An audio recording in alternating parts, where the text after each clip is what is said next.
What if your real power began the moment you stopped reacting? Most people are tossed by moods, opinions, and pressure, but those who rise, they master stillness. When you act as if nothing affects you, you reclaim control, not because you feel nothing, but because you've trained your mind to choose response over reaction. In a few moments, I will teach you how to stay calm, stay sharp, and act unfazed no matter what life throws. Your response determines your reality. There comes a moment in every person's life when the world hurls something at them, an insult, a betrayal, an unexpected failure, and in that instant, everything pauses, not for the world, but for you. That pause is your power. It is not the storm that defines your destiny. It is the stillness with which you face it. You've been told to be strong, to be bold, to fight, but what if the greatest strength was not to react at all? Not in rage, not in fear, but in quiet confidence. The person who can remain still in the storm is the person the storm begins to fear. People often assume they must react to maintain control. But the truth is, reaction gives control away. You must learn the sacred art of silence, not from weakness, but from wisdom. If your emotions can be triggered like a lever, then your power belongs to someone else. You become their puppet, but when you learn to hold your composure, when your heartbeat is the same in loss as in triumph, you have risen above them. You no longer play the game, they follow your moves. How do you begin to practice this? Start with observation. Instead of reacting, witness. Let others shout. Let the world judge. Let the failures come. Sit with them. Feel your discomfort and decide, not based on anger, but on values. Response is not suppression, it is choice. The more often you choose not to react impulsively, the more your spirit strengthens its armor. This is how resilience is built, not in dramatic victories, but in quiet decisions. Imagine this: someone mocks your work. Instead of defending yourself, you smile, offer no justification, and keep building. They may expect a fight, but you give them silence. That silence, that unnerved stillness, it's not emptiness, it's power. Your calm becomes their confusion, and your discipline becomes your victory. Now ask yourself, when was the last time you reacted and later regretted it? How many times have you wished you had paused just 5 seconds longer? What if those 5 seconds could change your destiny? Your greatness begins when you no longer hand over the remote control of your emotions. Be as a mountain, not because nothing happens around it, but because nothing shakes its core. Don't be a slave to emotion. A person governed by their feelings is like a ship with a broken rudder. They move, yes, but only where the waves push them. They smile when praised and crumble when criticized. And yet, within you exists the ability to steer. You were not meant to drift, you were meant to direct. It is natural to feel, but it is fatal to be led by feeling. Consider the fire within. It is beautiful when controlled, destructive when your anger, your sadness, your excitement, they are messengers, not masters. When you allow every emotion to dictate your next step, you walk not with intention, but with instability. What is the alternative? Mastery, discipline, emotional sovereignty. You begin by labeling the emotion, not becoming it. This is frustration. This is fear. You name it, you tame it. And then you decide, does this emotion serve the mission? There will be moments when insult strikes or unfairness rages against your soul. You will want to lash back. But remember, the one who controls the tempo controls the room. Speak only when your words can build. Act only when your action strengthens your cause. Think of this. You walk into a room. Someone raises their voice. Eyes turn to you. Do you match their pitch or do you lower yours? The latter carries greater power because calm is command. The person who keeps their tone, their pace, their grace, that person owns the space. Ask yourself, have I been reacting or responding? Have I let temporary emotions sabotage permanent goals? What if you could reprogram your mind to see offense not as a wound, but as a window into their insecurity, a chance to rise, not fall? You were not born to be ruled by emotion. You were born to rule over it, not to suppress, but to steer. And in that act, you transform. The armor of purpose. When you are anchored by purpose, the winds of opinion cannot move you. You may be misunderstood, even mocked. But you do not waver. Why? Because you know where you are going. A person without direction is vulnerable to every distraction, but a person with purpose is invincible. Too often, people chase approval. They dress for it, speak for it, even abandon dreams for it. But approval is a moving target. It will exhaust you. Instead, fix your compass on something higher. Not applause, not likes, legacy. The one who lives for purpose learns not to flinch at noise. Here is the key. When you walk into the day, ask, what am I here to build today? That simple question turns every slight into silence. You become a builder. And builders do not abandon the site because someone laughed at the foundation. They keep laying bricks. You must learn to silence the world by mastering your work. The louder your creation, the less you must speak. Let your life become so rooted in purpose that no outside drama can uproot you. Picture this. You're writing a book, crafting a vision, working your trade. Someone throws words, doubt, sarcasm, envy. Do you drop the pen and engage in battle? Or do you keep writing, calm, composed, unstoppable? The second choice is greatness. Pause now. Look at your day. Is it aligned with your mission? Or are you adjusting your path to appease others? The deeper your mission, the quieter your mind. And you must ask, am I living by purpose or by pressure? One will lift you, the other will crush you. Calm is the highest currency. There exists a form of wealth that surpasses gold, outlasts empires, and cannot be deposited in any bank. It is the wealth of calm. The individual who moves through storms without losing composure holds a force mightier than legions. This kind of presence is not something you can purchase. You must embody it. You must live it, train for it, earn it. What makes calm so formidable? It is the one thing that cannot be forged. A loud voice can be mimicked, a smile can be painted on. But calm, true calm, cannot be imitated. It is forged in the fire of experience. It is won by walking through adversity without letting it steal your center. It is not an act, it is a result. The person who has battled within and emerged grounded possesses a quiet authority no noise can shake.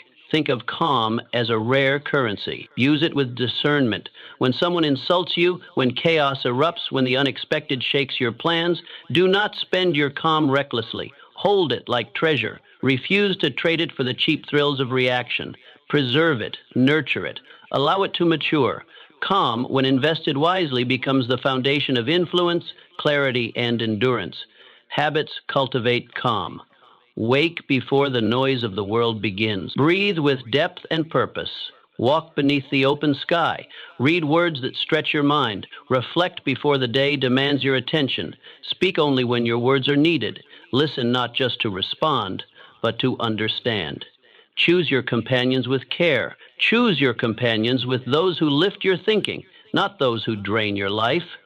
A structured life invites an anchored soul, and an anchored soul does not sway with every wave. Picture two individuals confronted by a violent storm. One yells at the clouds, fists clenched, heart racing. The other calmly builds a refuge, using the wind's pressure to secure their shelter. Who emerges stronger? Who leads when the sky clears? The one who responded with calm, not chaos. For calm is not merely protection, it is precision. It is power directed. Ask yourself this: do I treasure my calm, or do I offer it up at the altar of petty disputes, imagined fears, and momentary frustrations? Every time you react without intention, you spend a piece of your peace. And every time you guard it, you grow stronger. Never forget this truth. Your peace is not passive. It is active strength. It speaks louder than noise. It leads without shouting. It is your deepest signal of control, not over others, but over yourself. Guard it. Let it guide you. That is real power. The world mirrors your energy. You walk into a room with your shoulders slumped, your voice hesitant, your spirit questioning its own value, and the world responds accordingly. Eyes glance past you. Opportunities shrink. Respect seems just out of reach, not because the world is cruel, but because the world mirrors what you radiate.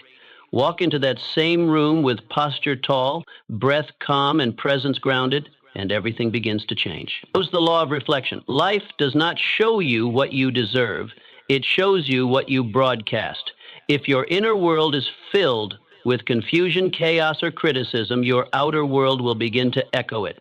But when your inner world is rooted in clarity, calm, and confidence, the outside starts to align. This is not mysticism, it is magnetism. People do not respond to your intentions, they respond to your energy. Speak strong without words, and the room will listen.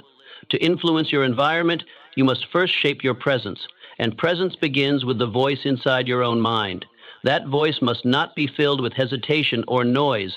It must speak with clarity and command. It must not be your enemy, it must be your general. You do not rise by accident, you rise by design. That design begins within. So how do you transform your energy? Begin with a decision. Decide what tone your life will carry: quiet strength, clear focus, calm power. Then live in alignment with that tone. Dress with dignity, walk with deliberation, speak with meaning, protect your attention, move as if your moments are sacred, because they are. Let your daily actions reflect your inner commitment. Picture yourself stepping into a negotiation, a presentation, or even your own living room.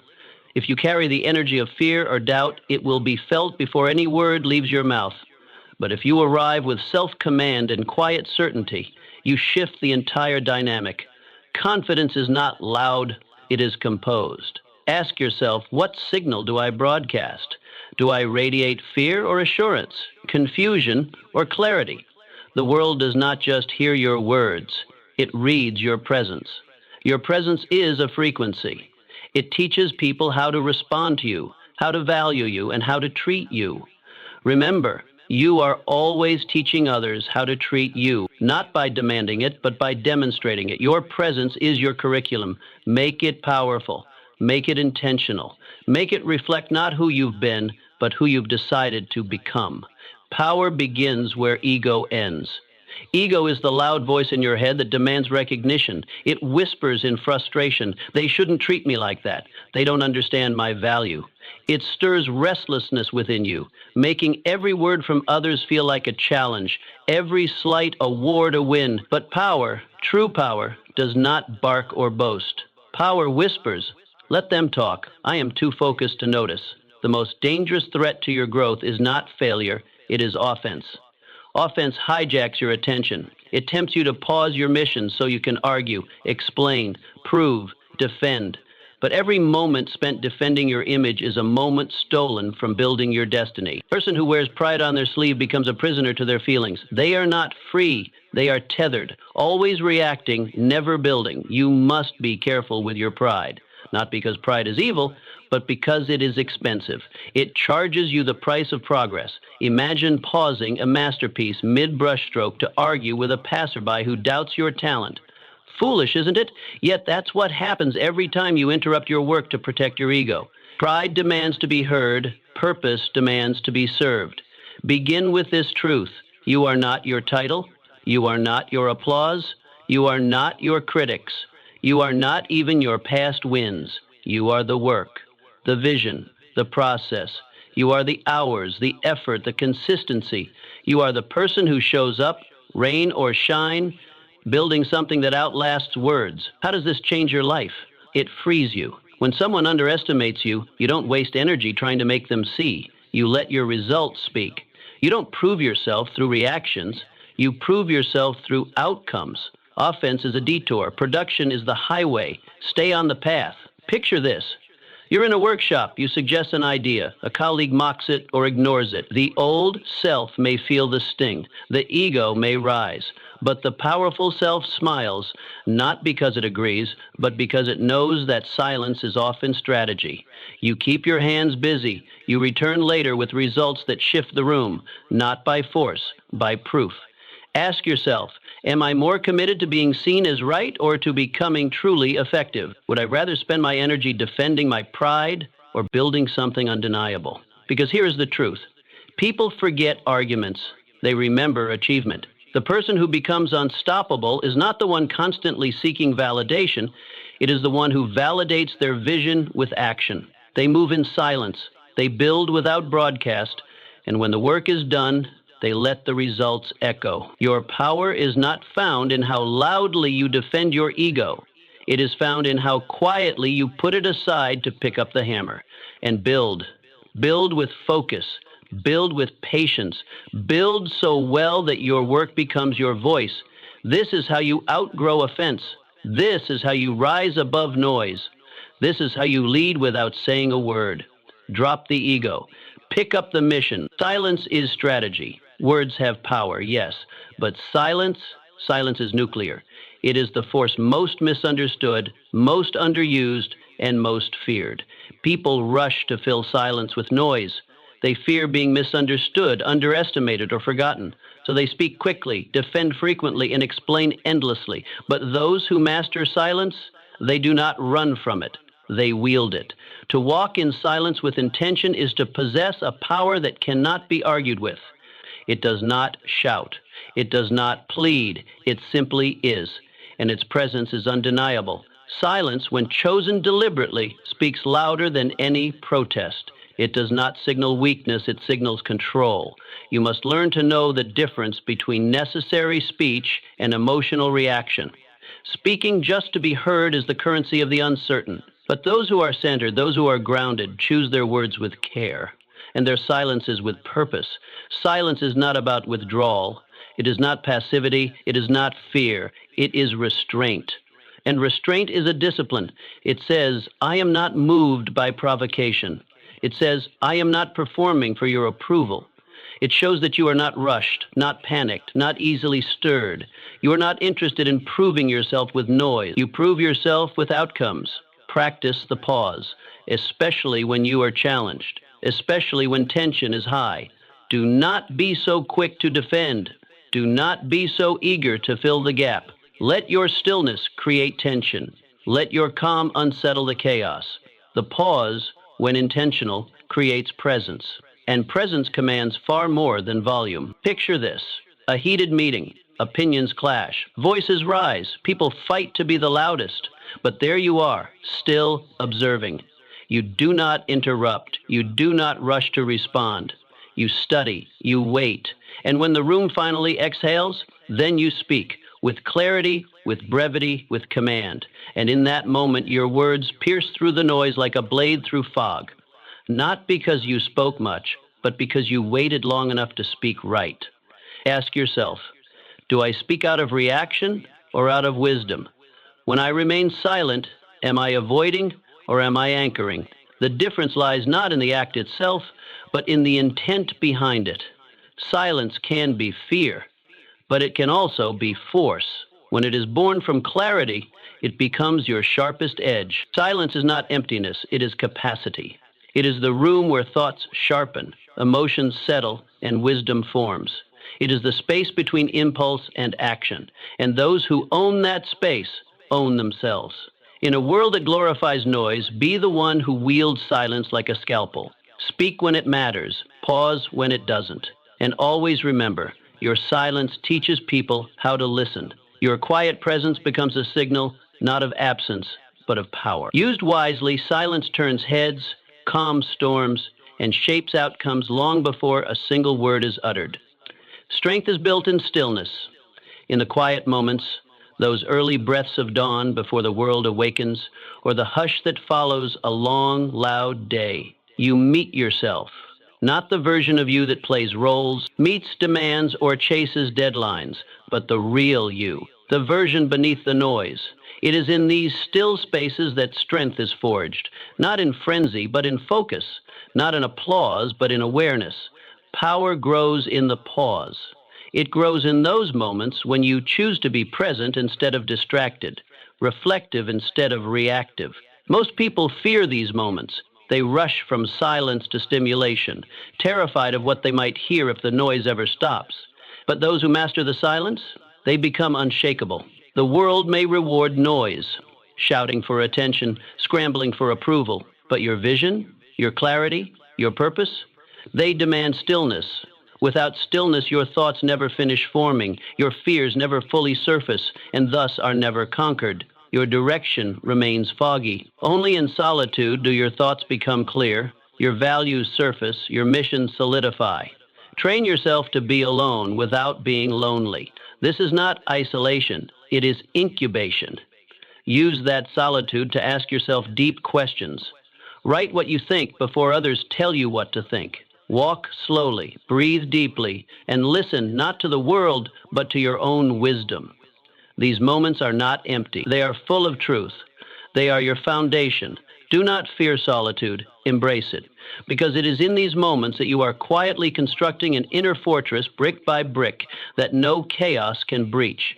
Distractions may tempt you, voices may pull at you, but your center remains firm. That is not weakness, that is control. Picture this. You rise before the sun. While the world sleeps, you move. Not frantically, but deliberately. You make your tea. You stretch. You sit with your journal. No interruptions, no notifications, just space, just breath, just vision. In that hour, you are stronger than those who sprint through 10. Because you are not reactive, you are ready. That morning silence becomes your shield. That discipline becomes your edge. Ask yourself honestly, have I carved out silence in my life to build strength? Or have I filled every space with noise to avoid meeting myself? You cannot lead others until you have led yourself, and you cannot lead yourself until you have faced yourself in silence, in honesty, in solitude. The strongest people do not run louder, they walk quieter. Their stillness is not passive, it is preparation, a calm before the strike, a breath before the leap. They move not out of panic, but with purpose. This is not slowness, this is precision. So if you want power, stop chasing the noise. Sit in the quiet. Listen to your own mind. Trust your own rhythm. Let solitude sculpt you. Let stillness steel. That is where your real strength lives. That is where your unshakable power is born. Offense is a test, not a threat. Offense is not something to fear. It is not a sign that you are under attack. It is a test, an opportunity to measure your emotional maturity. When someone offends you, they are not diminishing your worth. They are exposing their own insecurity, fear, or ignorance. Your reaction is not just a response to them. It is a reflection of who you are becoming. How you handle offense reveals your inner condition. Do you carry your identity so loosely that a comment can break it? Or have you planted your roots so deeply in truth that no wind of insult can shake you? The difference lies in self-awareness. A person who knows who they are does not need to prove it to those who don't. Every offense presents a fork in the road. You can react, and in doing so give away your power.